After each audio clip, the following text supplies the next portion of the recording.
Eu começava por saudar o Sr. Ministro dos Negócios Estrangeiros. Então passaria a colocar-lhe as questões que lhe queríamos colocar.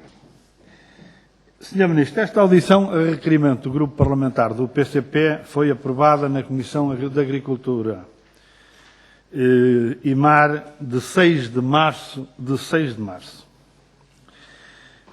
e numa data próxima na Comissão de Negócios Estrangeiros. O Sr. Ministro Paulo Portas, eu tenho a certeza que o deputado Paulo Portas não aceitaria esta desvalorização da Assembleia da República, esta subestimação da agricultura e das pescas portuguesas. E mesmo sabendo dos seus importantes afazeres, e mesmo considerando justificada o adiamento da audição que esteve marcada para abril, porque consideramos justificada essa desmarcação, julgamos que é totalmente inaceitável a sua realização passado 4 meses, Sr. Ministro. 4 meses. Um quadrimestre. Depois, por outro lado, porque sabemos, estamos seguros que a sua presença mais assídua em Portugal e nesta Assembleia da República teria evitado que a Sra. Ministra da Agricultura estivesse a fazer tudo ao contrário daquilo que o deputado Paulo Portas andou a dizer nesta Assembleia durante muitos anos, dando continuidade. No fundo, a Ministra está a dar continuidade à política agrícola do PS que o deputado Paulo Portas tão justamente berberava. Atrasos nos pagamentos aos agricultores e associações, novas sobrecargas de custos transferidos para agricultores e associações agrícolas, perda de fundos comunitários a favor da União Europeia e calcula-se até aumento de impostos que o deputado Paulo Portas abominava. Ganhar mercados na China, no Cazaquistão, a que o Sr. Ministro já hoje se referiu aqui nesta casa, é certamente muito importante. Mas exige uma questão prévia. E essa questão prévia é não deixar falir a produção nacional, o que infelizmente continua a acontecer no leite, na carne, particularmente na carne de porco e de aves, e mesmo no azeite e no vinho e nas frutas e legumes.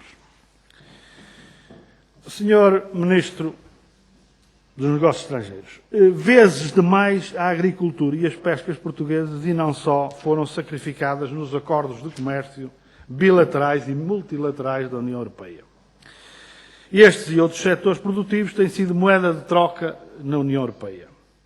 Cedência de facilidades nestes setores para obter facilidades na colocação de produtos industriais de alta tecnologia ou liberdade de investimentos europeus, naturalmente, sobretudo dos países do Diretório. Estratégia que, aliás, tem conduzido inteiramente sucessivas reformas da PAC, com as consequências que conhecemos para o nosso país.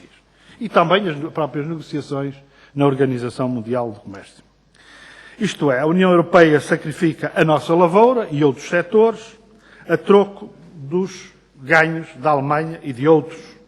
Ou então, vende-se os interesses nacionais por uns milhões de euros como compensação comunitária para a retirada de direitos e direito de produzir. Mas, como o Sr. Ministro sabe, nada nem ninguém pagará os custos de deixar de produzir, particularmente num país como o nosso. O Sr. Ministro sabe que o povo português já está a pagar uma dura e pesada fatura por sucessivos governos do PS, PSD e CDS seguirem invariavelmente o deixar de produzir, o abandono da produção nacional. Aliás, este governo descobriu agora, com uma dívida externa monstruosa às costas do país, a produção nacional e até, calcule-se, a reindustrialização do país. Sr. Ministro, julgo que tem particular significado e ressonância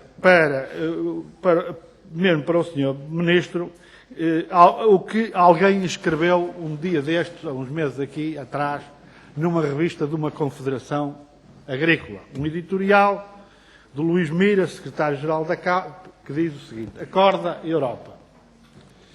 E diz o seguinte: no plano europeu, no ano em que a política PAC celebra 50 anos, tempo que deveria ser mais que suficiente para constituir com uma política sólida, estável e consistente, são incompreensíveis as tomadas de decisão que conduzirão inevitavelmente ao enfraquecimento da agricultura europeia e, em especial, mediterrânica. Refiro-me aos acordos do Euromed, Marrocos, e do Mercosul, que a União Europeia se prepara para pôr em prática. É inaceitável que eurodeputados portugueses possam apoiar entusiasticamente estas ações, que vão ter como reflexo direto e a curto prazo o desaparecimento das explorações de frutas e hortícolas em Portugal. Preocupada com o desenvolvimento de países do Magrebe, a Europa esquece que é com iniciativas deste género que destrói gradualmente a sua capacidade produtiva e segurança alimentar. E isto toca-nos particularmente. É essa a razão do nosso requerimento para que Vossa Excelência fosse ouvido nestas duas comissões. Sobre a situação, o ponto de situação, o balanço que o Governo faz sobre o acordo com Marrocos, a situação da negociação com o Mercosul. Devo dizer-lhe que não gostei daquilo que a Sra. Ministra nos disse aqui há 2 meses sobre este mesmo assunto,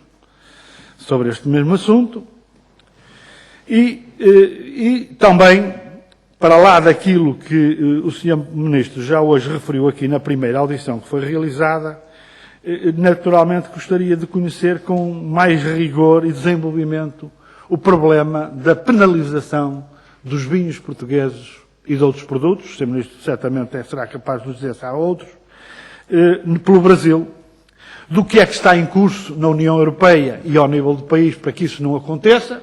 Gostaria de conhecer melhor esse grau de penalização, para lá do já resolvido problema da localização do controle de certificação do azeite. Mas há aqui um problema de penalização brutal do vinho que nós necessitamos de conhecer.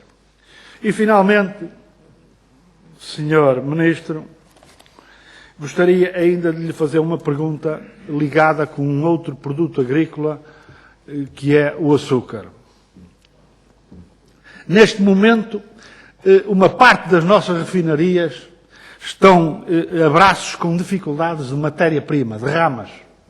Resultado das imposições da União Europeia, temos, por exemplo, a principal refinaria, a RAR, a laborar a 50%. E estão a despedir pessoal, estão a despedir trabalhadores, numa altura em que nós temos a dimensão do desemprego que o Sr. Ministro conhece, estão a despedir trabalhadores. Enquanto o país importa açúcar refinado. Eu gostaria também de conhecer, Sr. Ministro, que medidas foram tomadas já ao nível dos negócios estrangeiros para este problema ter uma resposta rápida. Obrigado, Sr. Presidente.